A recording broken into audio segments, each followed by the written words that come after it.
नमस्कार दोस्तों, मैं Rajnain Shah, life coach and business coach. आज का वीडियो सेलिंग के ऊपर है। सेलिंग में हम लोग किसी भी प्रोडक्ट को सेल कर रहे हैं, दुकानदार है या डोर टू डोर सेल कर रहे हैं, किसी भी प्रकार का सेल कर रहे हैं, तो उस सेलिंग के लिए टूल्स है, जो कुछ आदतें हैं जो हम आपको बताने वाले हैं। वो 7 आदतें ऐसे आदतें हैं जो आप अपना लेते हैं तो सेलिंग की दुनिया में आप बेताज बादशाह बन जाते हैं। काफ़ी ऊंचाइयों तक आप पहुंच सकते हैं, काफ़ी सक्सेस पा सकते हैं। तो वो कौन कौन सी आदतें हैं, 7 आदतें। सो चलिए हम बताते हैं। बताने से पहले आप इस चैनल को सब्सक्राइब कर लें, लाइक कर दीजिए, कुछ कमेंट कीजिए। वीडियो अच्छा लगे तो कुछ कमेंट कर दीजिएगा। तो चलिए वो कौन कौन सी आदतें हैं ये हम जानते हैं। पहला आदत है मुस्कुराहट, स्माइल करना। मुस्कुराना एक ऐसा आर्ट है, ऐसा टूल्स है, वो किसी भी फील्ड के लिए भी है, लेकिन सेलिंग के लिए वो ऐसा है कि आपके पास जैसे ही कस्टमर आता है या आप कस्टमर के पास जाते हैं, जब भी किसी कस्टमर से आप कनेक्ट होते हैं तो चेहरे पे एक हल्की सी मुस्कुराहट होनी चाहिए।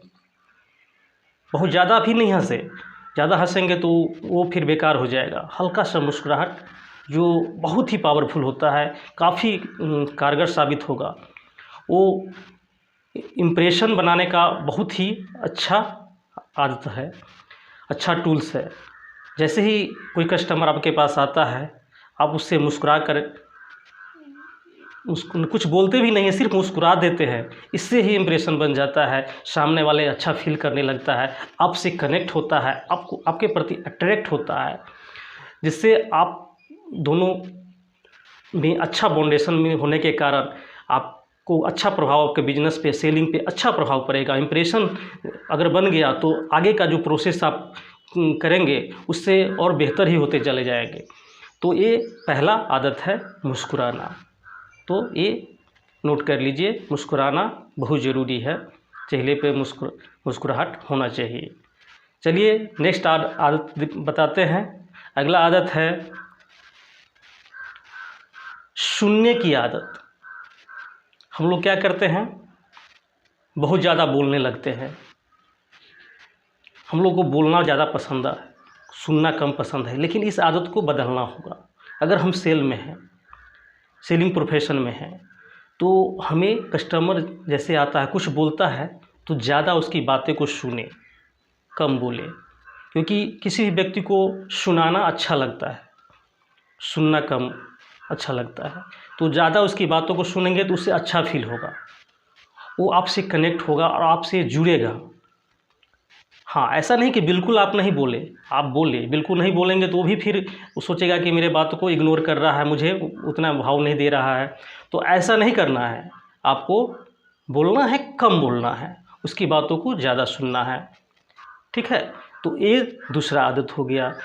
तीसरा आदत की तरफ हम चलते हैं। तीसरा आदत है ग्राहकों का सम्मान करना।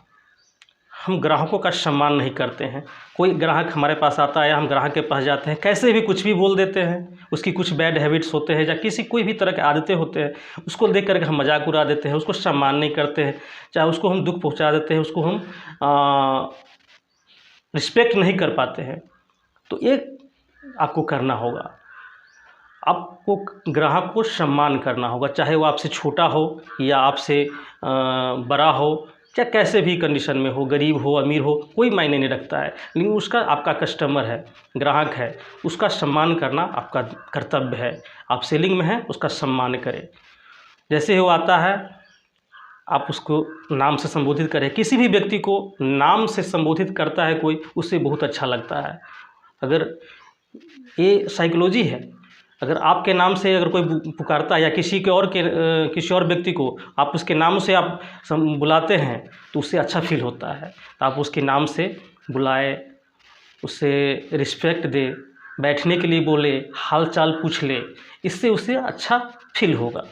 वो आपसे अच्छा मतलब रिलेशन टाइप का बन जाएगा, कंज्यूमर बन जाएगा, जो हमेशा के लिए जुड़ जाएगा। ठीक है, तो ये आदतें आपको अपनाना है। अब चलते हैं अगली आदत की तरफ। अगली आदत है सेवा का भाव रखें। देखिए होता क्या है, कस्टमर को खरीदना अच्छा लगता है, लेकिन उसे कुछ सामान बेचे वो बिल्कुल पसंद नहीं है। तो वो जैसे ही आप के पास कस्टमर आता है या आप कस्टमर के पास जाते हैं, तो उस कंडीशन में आपको करना क्या है, कस्टमर आपके पास आया है तो या कुछ उसको ज़रूरतें हैं, तो उसकी ज़रूरत है, वो ख़रीदना चाहता है, तो आप उसे बेचे नहीं, उसे सेवा भाव की तरह उसको ऐसा फील होना चाहिए कि हम उसकी ज़रूरतों को पूरा कर रहे हैं, हम उसको कुछ सेवा दे रहे हैं, ऐसा फील कराएं। उसे ये ना लगे कि हम उसे बेच कर उसे हम पैसा कमा रहे हैं, वो इसे अच्छा नहीं लगता है, उसे किसी भी कस्टमर को अच्छा नहीं लगता है, हमारा आपको भी नहीं अच्छा लगता है। तो सेवा की भावना रखें, उसे लगे कि हम उसको सेवा कर रहे हैं। आते ही कस्टमर को बोले कैसे बताइए आपका हम क्या सेवा कर सकते हैं, इस तरह का मतलब पहले ही बोल करके उसको लग जाएगा कि हम ये सेवा कर रहे हैं, तो ऐसा फील कराएं। 5वां आदत है needs and wants. Needs, customer के नीड्स को, ज़रूरत को समझना कि वो उसकी ज़रूरत क्या है, वो क्या खरीदना चाहता है आपसे या क्या खरीदने आया है, उसकी ज़रूरत है भी या नहीं, ये समझना है पहले। उससे पहले जान ले कितने रेंज का वो सामान खरीदना चाहता है, कैसा सामान खरीदना चाहता है, कौन सा प्रोडक्ट लेना चाहता है, वो उसकी नीड्स को समझ ले, उसके अनुसार, उसके नीड्स के अनुसार भी उसको सामान दे। उसे बिना नीड्स का कोई भी सामान उसे ना थोपे। भले ही कोई प्रोडक्ट के बारे में उसकी जानकारी दे दीजिए, लेकिन उसे देने की कोशिश नहीं करें, हमेशा उसके नीड्स के अनुसार ही उसे कोई सामान दे। इससे होगा क्या कि आपको वो आप खुद को ठगा महसूस नहीं करेगा। नहीं तो आप उसके नीड्स कुछ और है, आप कुछ और बेच दिए, कुछ और दे दिए, घर जा तभी तो वो जोश में आकर ले तो लेता है, लेकिन घर जा कर के उसको चिढ़ने लगता है आपसे, ठगा सा महसूस करता है, अरे मुझे तो इसकी ज़रूरतें नहीं है, मुझे ज़्यादा पैसा लग गया, या इसकी ज़रूरतें नहीं, मैंने ये खरीद के आ गया। वो मतलब उसको आपसे कटने लगेगा। तो ये ऐसा कभी नहीं करना है, पहले उसकी ज़रूरत को समझे, फिर उसके अनुसार ही उसको सामान दे। इससे होगा कि वो सेटिस्फाइड हो जाएगा, वो खुश रहेगा, नेक्स्ट डे आपके यहाँ फिर से आएगा, फिर से आपको आपके यहाँ से सामान खरीद कर ले जाएगा। अगली आदत है, 6ठा आदत है विश्वास जीतना। कस्टमर का विश्वास जीतना बहुत बड़ी कला है, ये तो होना ही चाहिए। ईमानदारी बहुत ज़रूरी है, वैल्यू डिलीवरी। आप कस्टमर जो खरीदने आया है आपसे, तो उसे ये लगना चाहिए कि जितना मैं पैक कर रहा हूँ उसके बदले में मुझे उससे बेहतर चीज़ मिल रहा है, उससे ज़्यादा वैल्यू का चीज़ मिल रहा है।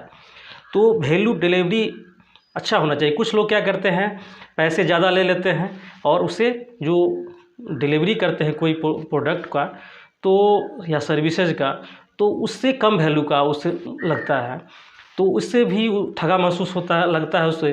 तो ऐसा भी नहीं होना चाहिए, उससे लगना चाहिए कि मैं जितना पे किया हूँ उससे ज़्यादा वैल्यू का सामान मेरे पास आया है, मैं ख़रीदा हूँ। तो हमेशा ईमानदारी बहुत ज़रूरी है, सच्चाई बहुत ज़रूरी है।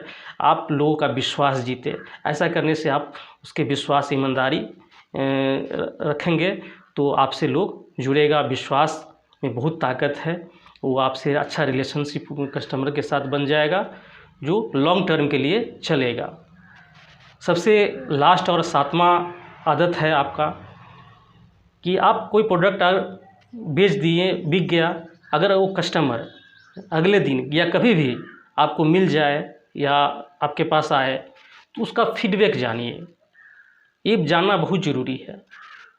आप कैसे भी किसी भी तरह से उसे बातों बातों में ही पूछ सकते हैं, क्या सर उस दिन जो ये फलाने सामान जो अब ले गए वो कैसा रहा, उस मतलब कैसा लगा, तो कुछ न कुछ तो बोलेगा ही। अगर अच्छा लगा तो अच्छा बोलेगा, उससे अगर किसी तरह का अच्छा नहीं लगे वो भी बोलेगा। तो अगर वो फीडबैक अगर अच्छा नहीं बोल लगे उसको, अगर ये भी बोल दे, फिर भी आपको निराश नहीं होना है। एक कहावत है, कहावत नहीं, ये सच्चाई है, सबसे असंतुष्ट ग्राहक ही आपके लिए सीखने का सबसे बेहतर साबित हो सकता है। तो संतुष्ट है तो आप वो भी जाने कि हाँ चलिए ठीक है, संतुष्ट है। और संतुष्ट है तो किस कारण से है, तो ये फीडबैक जानना बहुत ज़रूरी है। बिना फीडबैक जाने आप ना किसी भी कस्टमर को ना छोड़ें। तो ये 7 आदतें हैं जो हर सेलिंग पर्सन को, दुकानदार या बिजनेसमैन को जानना बहुत ज़रूरी है। तो चलिए आज ये वीडियो इतना ही तक है।